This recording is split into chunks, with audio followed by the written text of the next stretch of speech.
shock response. It'll last just about a minute and a half. All I got to do is get my breathing under control, and it'll pass.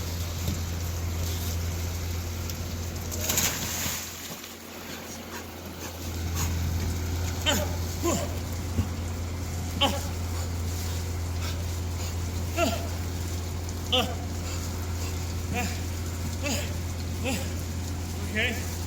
All right. Look, without the life jacket, that's a struggle. Okay, so you can see how you can drown pretty easy if you're trying to get through that while you're trying to keep your head above water. So, all you have to do for the first minute, know that it'll pass, don't panic, keep breathing under control. Your heart rate will slow down. You'll get your breathing under control. And now, that's my 1 minute. So what do I have next? 10 minutes of meaningful movement. 10 minutes of meaningful movement. 10 minutes of meaningful movement. So, if I have, in my life, like the boat's gone, and I've got any signaling gear, like here's my e-burner, I better do this now. 5 or 10 minutes, I won't be able to do it. So my gear's set up right.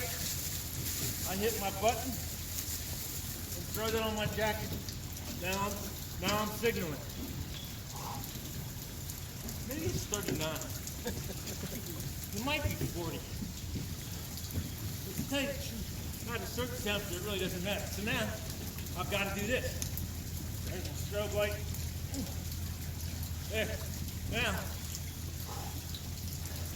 if I'm waiting for the boat to come back, I've done about all I can do, and I'm just going to sit here and realize that while this sucks, I'm not in any real trouble yet, okay?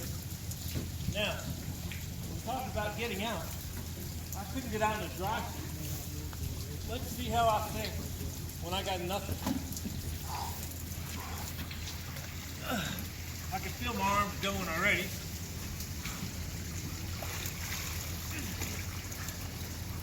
Not a chance.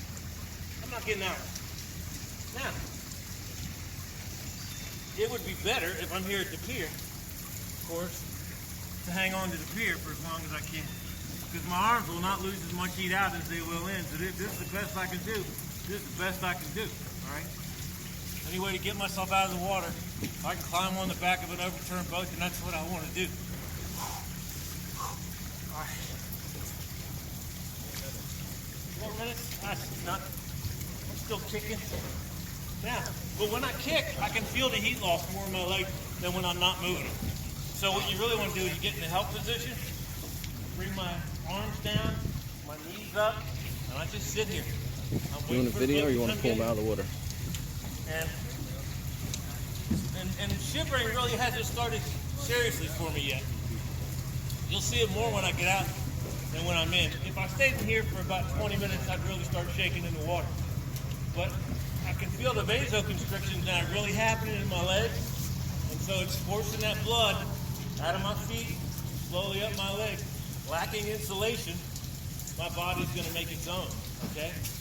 So if you're wearing insulation, your body doesn't have to do this. But having no insulation on, now my body, the sympathetic nervous system is shutting down the blood vessels in my extremities, in my skin, and it's creating insulation of its own, okay? And when it does that, when the nerves and the muscles get cold in my arms and in my legs, then I can't move them as much anymore. But again, I'm not hypothermic right now. I'm not close. And in fact, in about 10, if I stayed in for 15 more minutes, my core temperature would be elevated. I'd have a fever. Because the shivering and the shunting of the blood is effective. And my core temperature actually raises in the water. So you can't get, I'm not hypothermic. I will not get hypothermic today at all. I can stay in here for 20 minutes and not be hypothermic. I'll be cold, I'll be miserable. And I won't be able to move very well. But I haven't gotten to even mild hypothermia. Because now I'm just talking to you. It sounds like I am in the classroom now. I've got my breathing under control. Everything's fine, but every one of us heard that I'd be dead in 5 minutes, right? You fall into that water, you'll be dead in 5 minutes. I'm teaching a class in 5 minutes. So that's one of the big things for survival is to realize that while this is a bad situation to be in, it's not over. There's things you can do. 1, 10, and 1. 1 minute to get your breathing under control. You saw that. 10 minutes of meaningful movement. And then 1 hour before I become unconscious from hypothermia. For me, it's a little longer than an hour, but I've done it a few times, and I'm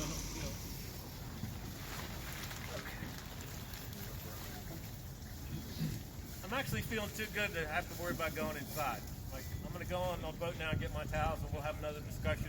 And if you want me to do it again, I'll get in again. Someone else can pull me out, or we can throw the dummy in and practice with the dummy, or the other dummy, and then that's how it'll work. Everybody got any questions about 110-1? All right.